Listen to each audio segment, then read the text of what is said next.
Hello, my name is Kimberly Perez, and I will be doing a psychoanalysis of Alice in Wonderland, which is a fantasy novel written by Lewis Carroll. A short summary behind the story, it's a story about a young girl named Alice who, while sitting and reading a book, her sister falls asleep and encounters a white rabbit running across the meadow. Alice then follows the white rabbit down a rabbit hole where she enters an unusual place called Wonderland.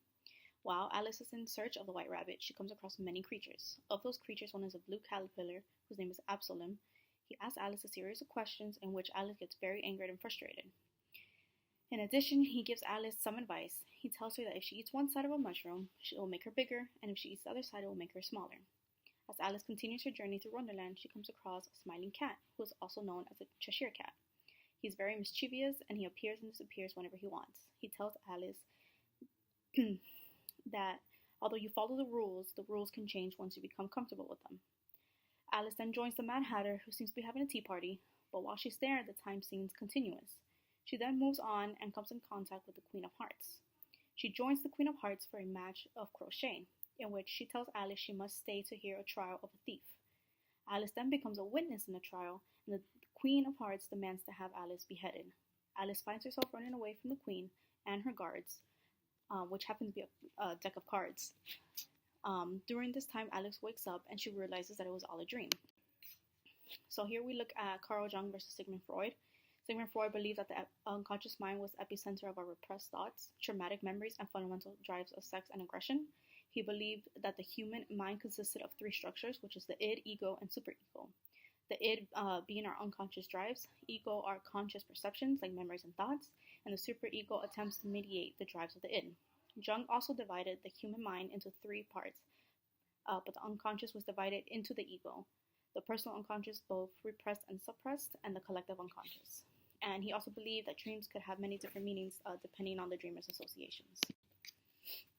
So here we look at the white rabbit. The white rabbit is a very nervous character in the story. He is constantly looking at his watch, his pocket watch that he carries with him, and he is saying, I'm late for a very important date.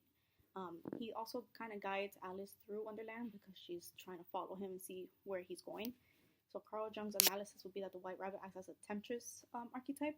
He catches her attention when he runs into the woods and down into the rabbit hole, leaving Alice wondering what is beyond. Sigmund Freud perspective is that Alice has a big desire for curiosity, which is the id, for wanting to look down into the rabbit hole. Next, we have Absalom, which is the blue caterpillar. He's very wise and also, keeps asking Alice, who are you? Which eventually angers Alice and frustrates her. In Carl Jung's perspective, the caterpillar is a representation of Alice's dark side of personality. The caterpillar is ominous yet very wise. Sigmund Freud's perspective would be that by asking Alice repeatedly, who are you? She is searching for her true identity, which is the superego, where her anger from his questions represents the id. The Cheshire Cat is very mischievous during the story. He appears and disappears whenever he wants. Sigmund Freud's perspective of the Cheshire Cat would say that he represents the superego. By him disappearing and disappearing, he is almost like a reminder to Alice that she is orchestrator of her dream. In Carl Jung's perspective, it is seen as a trickster archetype. He does as he pleases, but also helps Alice along the way. Then we have the Queen of Hearts. The Queen of Hearts is the ruler of Wonderland. She's childish and very foul-tempered. She yells to have Alice beheaded by saying off with her head. Anyone who does wrong by her, she yells it. In Carl Jung's perspective, the Queen of Hearts is a representation of the archetype shadow. The Queen's weakness wanted to be loved by everyone around her. In Sigmund Freud's perspective, the Queen is seen as Alice's enemy.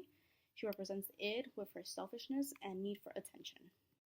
Then we have Alice. Alice, a young girl who's, very curious, ambitious, and wants to return home. Carl Jung's perspective would be that she's the hero archetype. The story is centered around her, and she must overcome many obstacles to return home. In Sigmund Freud's perspective, Alice attempts to try and please everyone in Wonderland, and also her attempt to get back to reality, which would be the ego. And that is all. That is my psychoanalysis for Alice in Wonderland. I hope you enjoyed it. Here are my references that I use for this video. And thank you very much. Bye bye.